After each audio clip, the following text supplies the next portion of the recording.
le monde, j'espère que vous allez bien.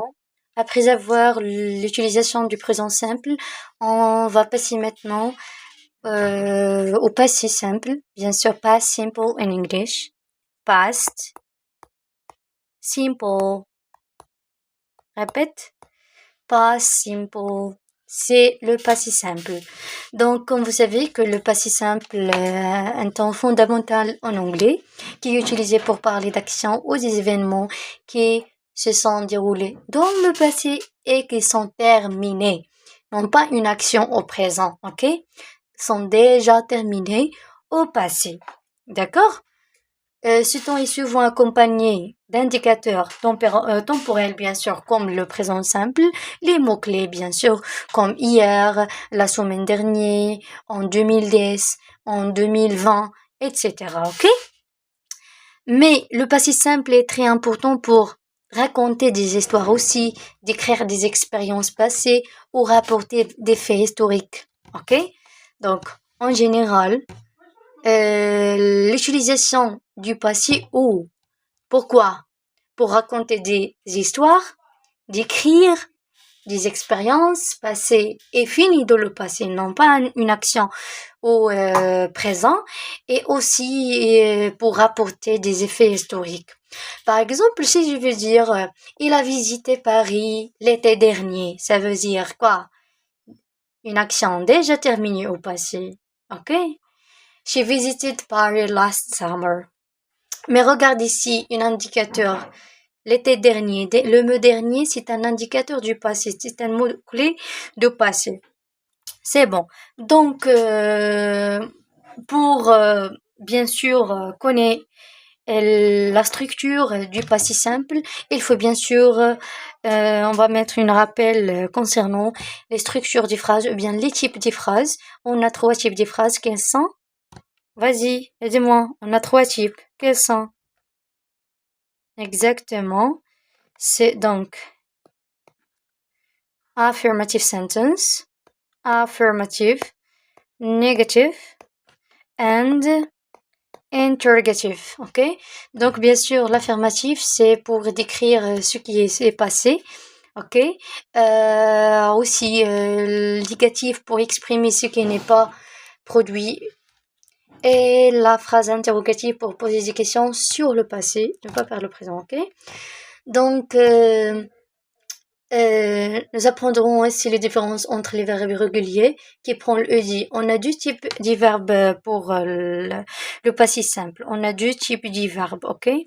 Les verbes. On a les verbes qui sont irréguliers. On dit irrégulière. Ok, ne joue pas une règle ou bien il change de la forme complètement. On a irrégulier, les verbes irréguliers et les verbes réguliers. Ok? Régulier. Le différent entre les deux. Les verbes réguliers, c'est quoi? On met ED. ED pour la terminaison du verbe, ok?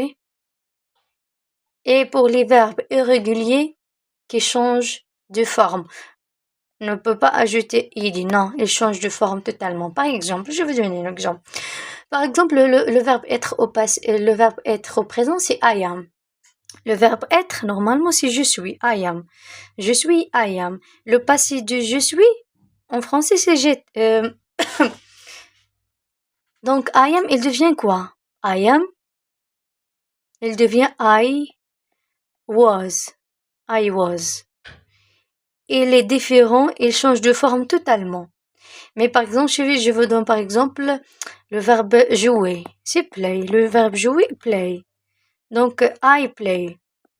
Si je veux les conjuguer au passé, je vais dire I played. Played. Schnudert. Qu'est-ce que je fais? Je vais mettre seulement le radical ED, ok? ED. Donc, en général, les verbes réguliers, on va ajouter seulement ED. Pour les verbes irréguliers, il faut l'apprendre complètement, ok? Ok. On va prendre maintenant, c'est pour la structure de la phrase affirmative, ok? Donc, on a 2 types de verbes. On a les verbes irréguliers et les verbes irréguliers. Commençons d'abord par la phrase affirmative, ok? Affirmative. Toujours, bien sûr, il y a le sujet, subject, plus quoi? Plus verb, on va ajouter au verbe régulier, ed, ok? Plus objet ou bien le complément, ok? Objet. Par exemple, je vais dire, par exemple, j'ai regardé un film hier soir. Le verbe, j'écris la phrase pour les traduire ensemble. Ok. J'ai quoi? J'ai regardé. J'ai regardé un film. Hier soir. Hier. Seulement hier. Ok? Base. On va faire maintenant la traduction ensemble. Donc, le sujet ici, c'est I. Je, ça veut dire I. Ok? Le verbe conjugué ici, c'est regarder. Le verbe regarder. Donc, le verbe regarder en anglais, c'est visit. C'est le verbe... Désolé. Oh my god. Regarder, c'est le verbe watch. Ok? Watch. Watch, ok? C'est ça le verbe. Mais la règle dit quoi? On va mettre ed à la verbe. Watched. Ok? Il devient watched. Watch un film. C'est a movie. Ok? Hier soir, ça veut dire hier soir. Last night, ok? Last night. C'est bon? D'accord. Le différent O. Il y a dans ed. Il y a l'ajout de ed pour les verbes. Donc, on peut comprendre maintenant que watch c'est un verbe régulier, ok? C'est un verbe régulier. Mais, par exemple, je vais donner un autre exemple et traduire la phrase, ok? Par exemple, si je veux donc, par exemple, il a rendu visite à sa grand-mère le week-end dernier. Il a rendu, que je vais écrire ici, il rendu quoi? Visite à sa grand-mère. Et dans le passé, il n'y a pas des exceptions, par exemple, dans la troisième personne, ou bien dans la he, ou bien non. Règle générale dans tous les sujets, ok? Si il y a l'ajout de ed, il y a l'ajout de ed dans tous les sujets, ok? Pas simplement, par exemple, pour je ou bien pour il, d'accord? Ok, on va conjuguer ce verbe. C'est quoi il? C'est la troisième personne du singulier. Il, c'est she. D'accord. Il a rendu. Ça veut dire, il a rendu visite. Ça veut dire le verbe visite. Regarde le verbe principal. C'est le verbe visite.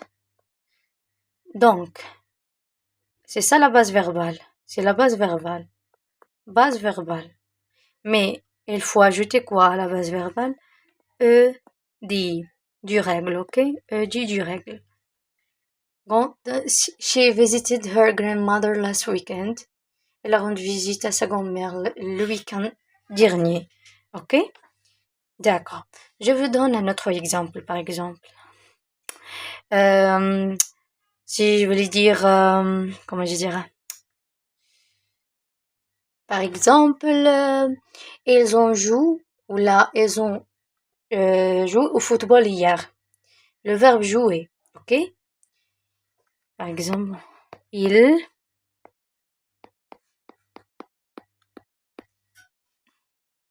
au football hier. Hier, toujours, il y a les indicateurs du passé. Hier, si ça veut dire quoi? Yesterday. Yesterday. On va traduire maintenant. Il, c'est du troisième personne du pluriel. Il, c'est they. Je vais changer de couleur. On va orange. Donc, they. They quoi? Le verbe jouer, donc play. Play. On va mettre la règle. La règle, c'est quoi? C'est de mettre ed à le verbe, ed. Au football. Au football, ça veut dire... Au football, ça veut dire they played football. Football.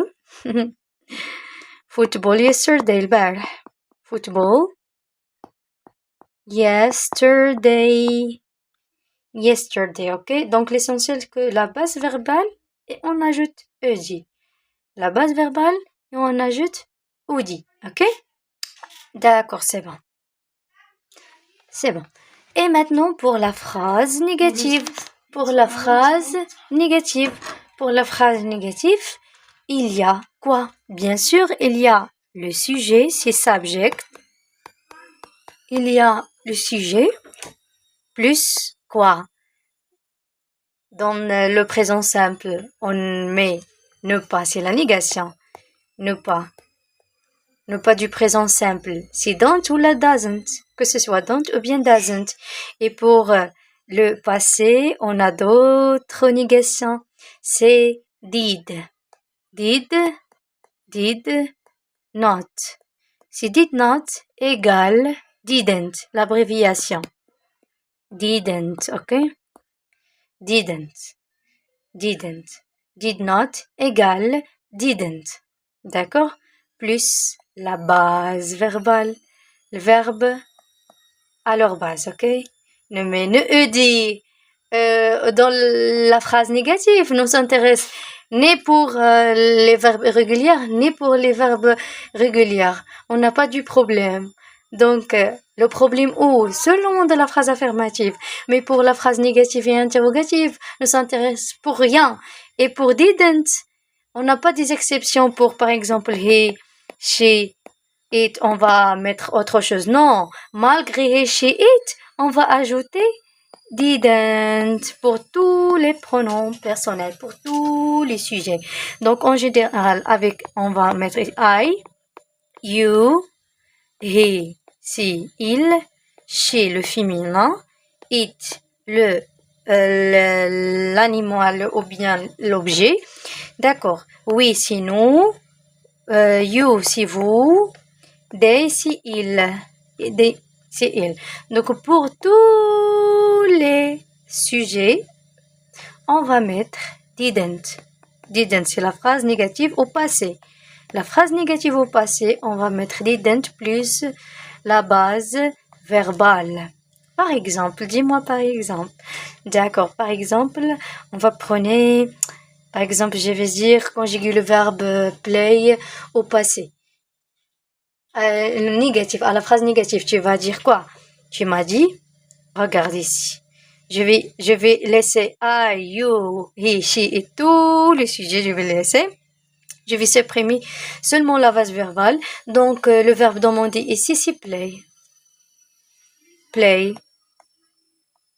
Et c'est ça la conjugaison du passé. La base verbale. Et didn't pour tous les sujets. Donc, je dis I didn't play, you didn't play, he, she, it didn't play, we didn't play, they didn't play. Ok, c'est clair.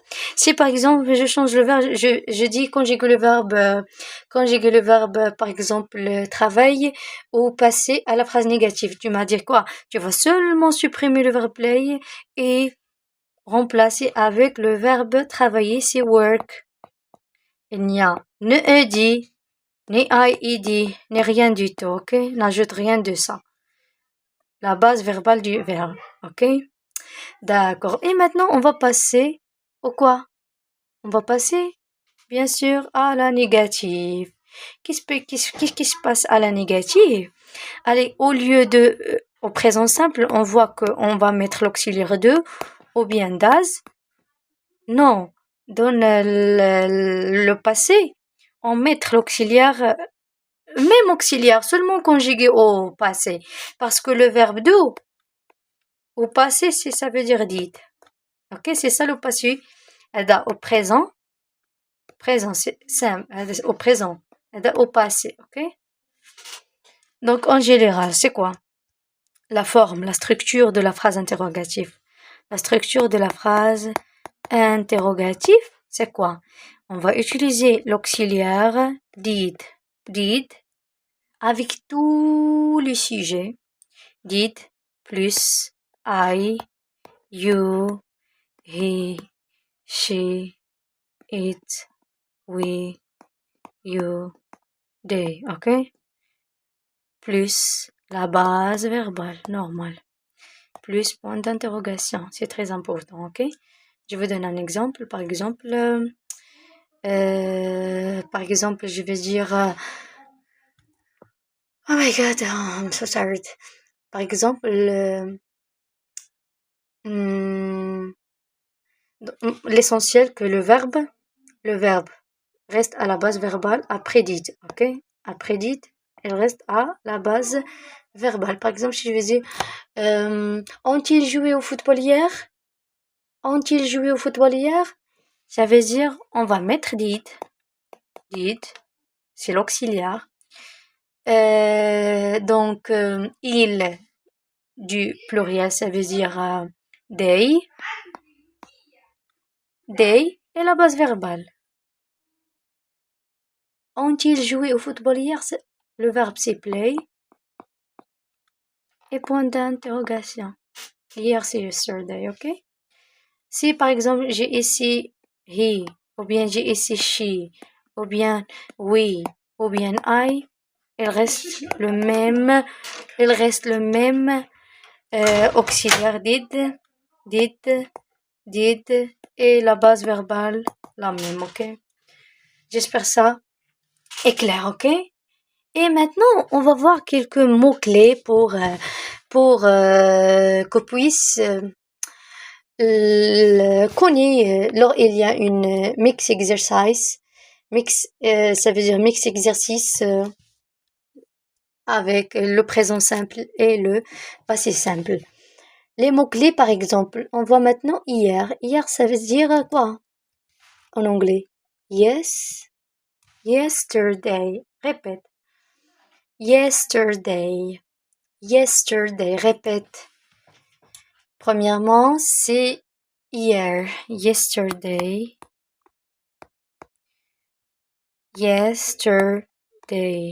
Yesterday, ça veut dire quoi? Ça veut dire hier. Répète 5 fois. Répète 5 fois. Hier, yesterday. Répétez 5 fois. Yesterday. Vas-y.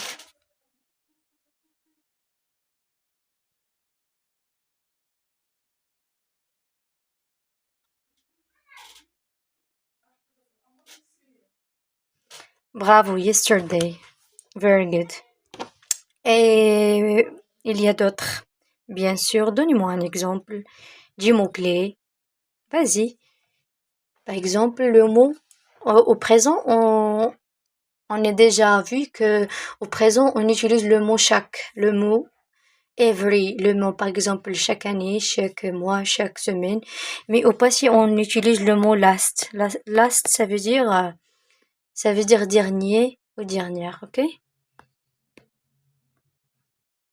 Ok, elle la répète. Last,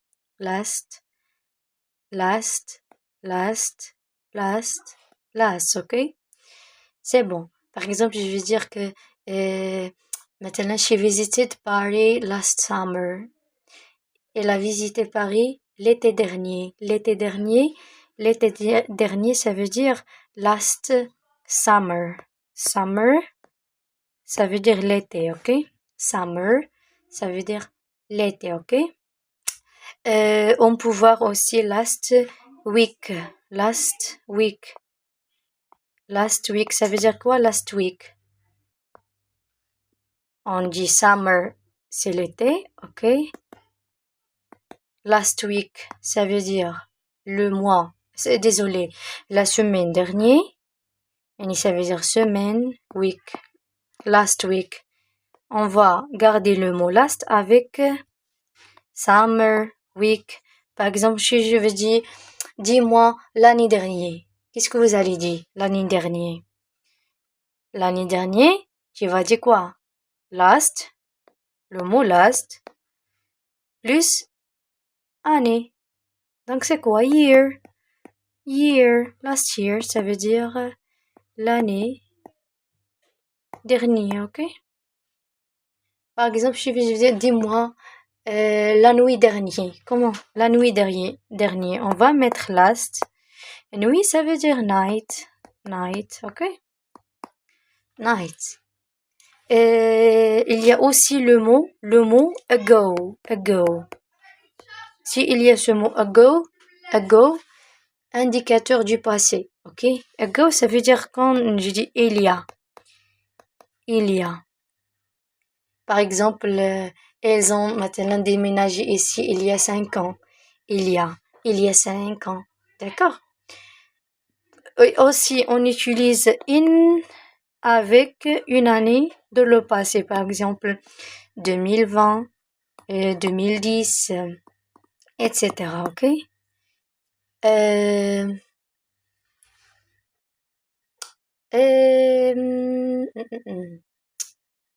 Etc. D'accord? Est-ce que bon? Est-ce que c'est bon? C'est clair? Donc, en général, le passé utilisé dans quoi? Le passé simple utilisé pour quoi? Pour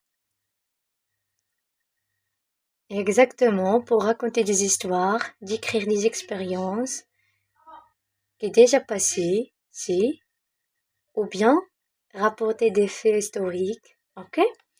On a 3 types de phrases, la phrase affirmative, la phrase négative et la phrase interrogative. Ok? C'est bon, je vous laisse maintenant. Au revoir.